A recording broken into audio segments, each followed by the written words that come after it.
Hey, what's going on everybody? This is G The Hypersapien, and in this video we're going to take a look at Warhammer Underworlds Direchasm Hedkrakka's Madmob. I love the art on this box. Just like all Warhammer Underworlds, the artwork is always on point. It's always good. The one thing I will say is these orcs look a little bit skinny though, like they haven't had a feed in a while. I don't know, their legs just look like runway models, they're just really long. Artwork is still great, I just found that a little bit funny that these look like they're really tall. A great mob, and it's good to see some bone splitters getting some love finally. So on the side, build your warband. It's easy to build, it's push fit, and you don't need glue. But personally I'd advise gluing it because who wants a model that could possibly come apart? I mean, I know the push fit is strong once it's pushed together, but sometimes you'll have a little bit of a gap. I mean, you push them and they fit, but sometimes you have that little bit of a gap.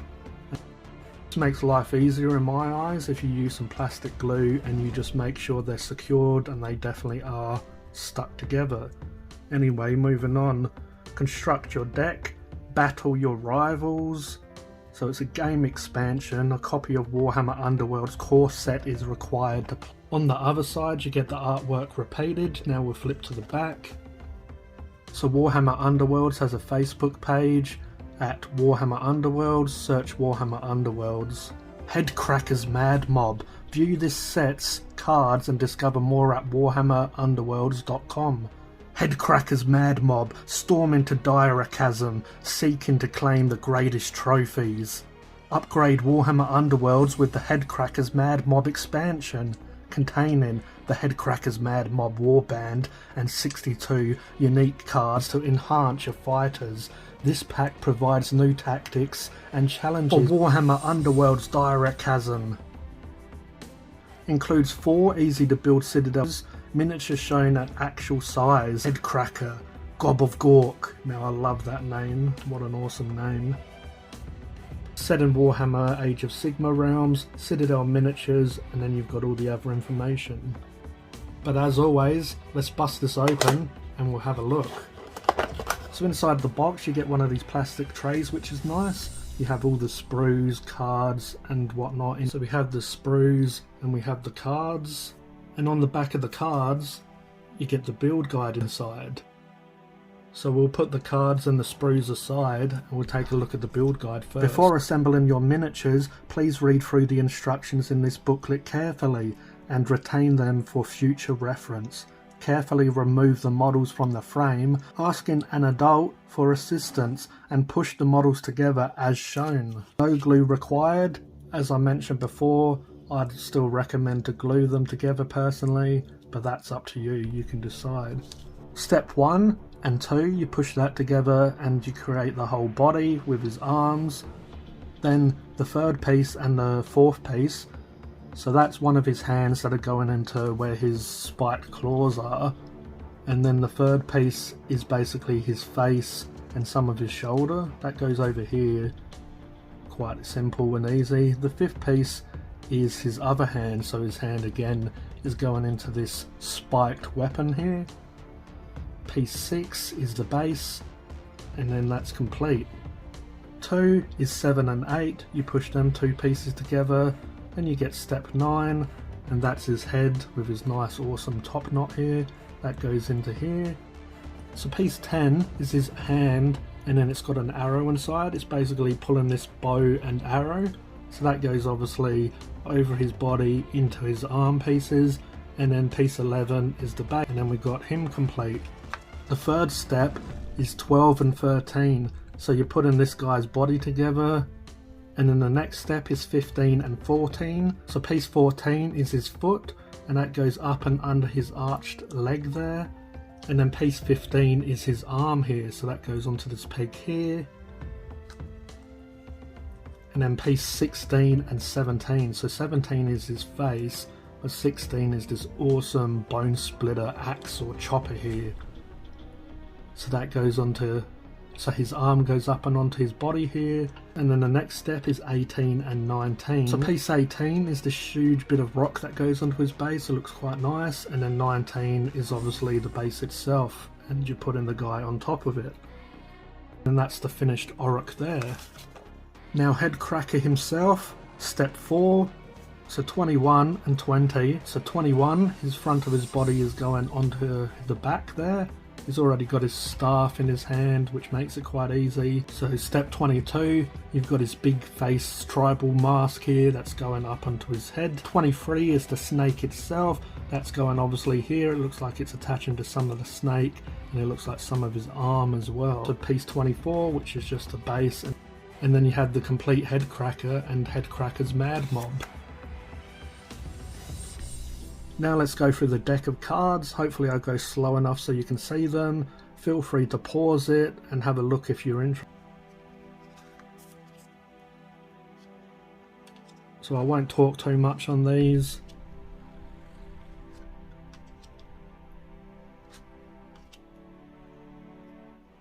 But as always, the artwork looks really cool. Gives you some inspiration for when you paint them. The Age of Sigma Aurics are quite bright coloured skin, like a bright yellowish green, so I might do them that. A lot of times I try to do my orcs or Auric quite realistic, but I do like bright orcs, so let me know in the comment section how you'd like me to paint them, if there's any other suggestion you might have. But yeah, I think I'm going to do them quite bright. Something a little bit fun and different, so do like a yellowish green. I'll be using moot green, and I can do a video if you like on them. I won't paint all of them, but I'll paint them in the colour scheme that I'm going to do throughout the whole Madmob. If you're interested, let me know. I've already got a bright Auric colour scheme. If you're interested, I can show you how I do that.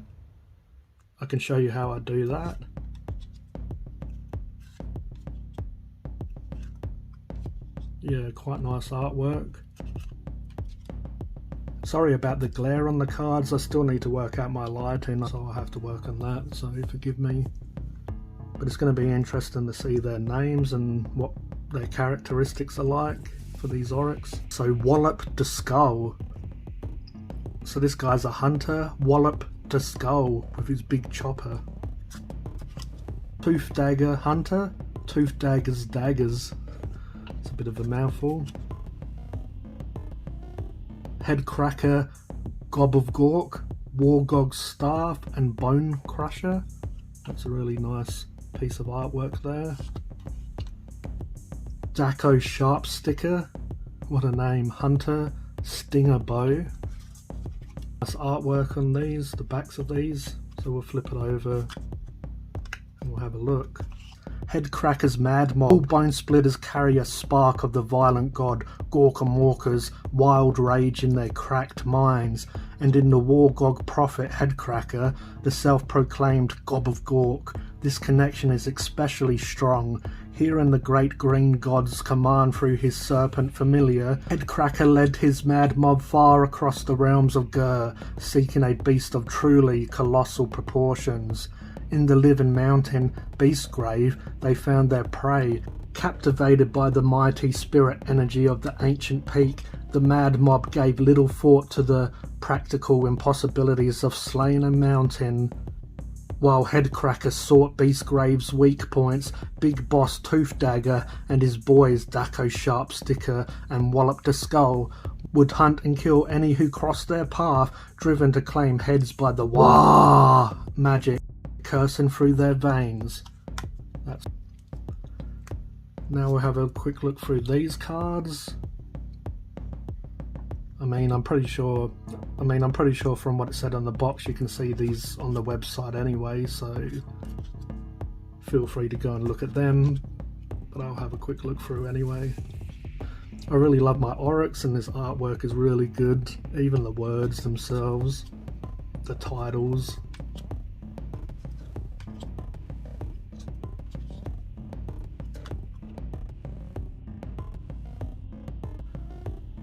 Just makes a green skin smile.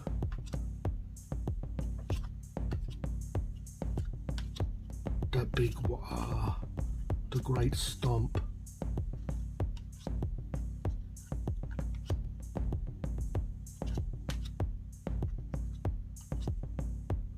I would have thought that he would be a Mork follower, not a Gork, but maybe I'm wrong.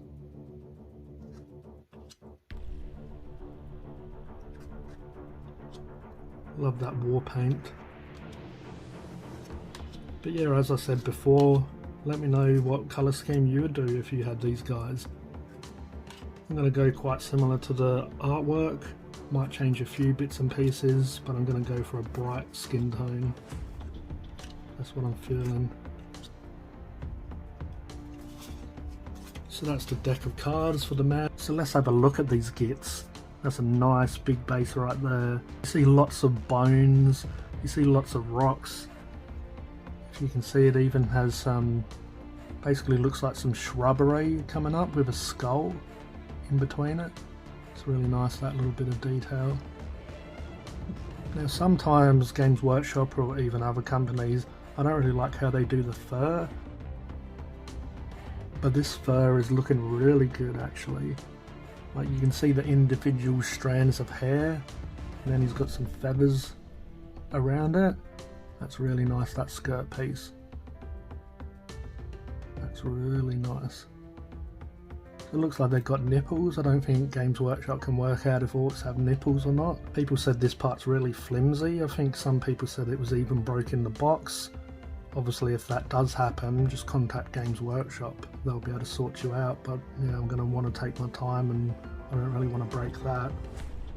Now he's got, looks like some scarring on top of his head there if you can see it. If the camera picks it up. This basically looks like two slashes. It's made like a cross on his head. Now I believe this one was the one that had war paint, so maybe I might try and put some war paint on them. I mean, bone splitters are known for their war paint. Then we have this body. Looks really good. I love this huge, almost looks like an ostrich or something like that bird. It looks really good, that skull. I like how the feathers look like they're moving in the wind. It gives the model a lot of motion. He has all these teeth on his belt here, strapped on here. Really like the detail on here, just really nice detail. Lovely. Lovely jubbly. Oh, I love that face there. That face is amazing. He's got this little cheeky sort of grin, like he's just gonna fuck you up basically. I love my top knots, but this is quite different from anything we've really seen before in orc range. So it's just really nice and clean. It's quite unique. It looks almost like a feather, but it's not. Probably some sort of fur from an animal, but yeah, just that's really good. And a lot of times, to be honest, I don't like skulls on the top knots, but I'm actually really liking that. It does have a bit of a mould line down the skull that needs to be cleaned with a hobby knife. They don't seem to say that on these as well, on the build guides and whatnot. On these push fit, a lot of time they just tell you to push them together. They don't tell you to clean them up, which is quite weird. I mean, the mould lines are pretty much almost non-existent here, but I do notice that that skull, and even under his chin here, has one. I love the fur on this guy. I'm almost tempted to do it like Fred Flintstone, like a tiger pattern or something. But yeah, look at these claws. They're like pieces of bone that's just been strapped together. That's so good. Then you can see his other hands here, which has more strapping around it. Else really, we will take a quick look at this weapon. That weapon is a piece of a jaw of a beast. See, it looks like a dragon or something like that. Lower jaw. It's got obviously bits of wood and bits of stone attached to it, so that's really cool. I mean, they are called bone splitters after all, so they're going to have a lot of bone on them. I don't know whose skull that is because it looks quite small compared to other humans in Age of Sigmar. I love these huge spikes and they're all strapped together. Has all these little pieces here. Looks like there's a gem in the skull, or possibly it could be another eye, but it's probably a gem or something for decoration. But that's a really nice piece in the character. The last sprue, we'll quickly go over the bases because they're all on here. Beside that last one we saw. Looks like the bases on the boys are a little bit smaller. I'm guessing the last one was Hedkrakkas. So yeah, you get that. So you get that foot without toenails for whatever reason, they do that. Really looks like a dry environment, just like you'd expect from Bone Splitters. Then we have this base. Has both of his feet on this one. One's on a rock, so he's perched up on a rock. It looks like a Oryx skull here. It looks like the jaw piece, and it looks like the top of the skull there. So unfortunately this git, he didn't last. And then we got this. See that that's where one of the feet go. You can almost see the imprint of the foot, which is quite nice. Helps for anyone that struggles to where to put it. It's quite obvious, it goes there. I love the scales on this guy. It looks really good. Love that. Looks almost like a tail. But yeah, that's really nice. You got these, and then you got these decoration hanging off it.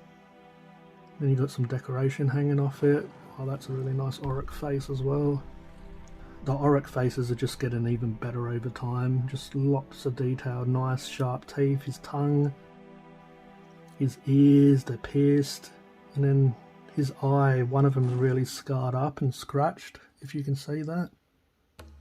So yeah, that's really nice, love that. And obviously you just got a foot, you got that piece of rock. I'm guessing it's the one that goes onto the base. You got this just piece of bone or whatever it looks like as one of his weapons. Or dagger or whatever he is using it as. Now we'll take a look at Hedkrakka himself. Hedkrakka has a really shamanic sort of pose to him.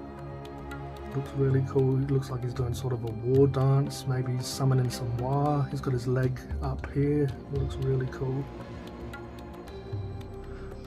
The detail in these is amazing, really crisp. He's got his little bag of tricks here. It's just so good. I'm loving it. Loving how detailed they are. He's quite a chubby guy, this one, so he obviously gets some. He obviously eats quite a few squigs or beast that they hunt. All the other Oryx haven't had nipples, but I don't know. Whatever. Take a look at his snake familiar. That looks awesome. I love that. It has a mould line going underneath though, so that's a bit of clean up. Because it actually, if you can see, has what snakes have under, that separation in their skin underneath. Yeah, that's awesome. Love that snake. So when I saw pictures of the snake, it didn't look that good, to be honest. But now seeing it in person, it looks really good. It's funny how that works. I sometimes see a picture and I think, oh, it looks okay, nothing too flash. And then when you get it in person, just the detail. That's a really detailed, awesome looking snake. Cape, yet again, we've seen it in pictures, but I've never seen it from this angle. It's actually really nice. It's a really nice cape. It's got some fur over it. It's got all these stitches and whatnot, so that's actually a really good cape. See the snake here, and what I was saying before, it has that separation under its belly that snakes have.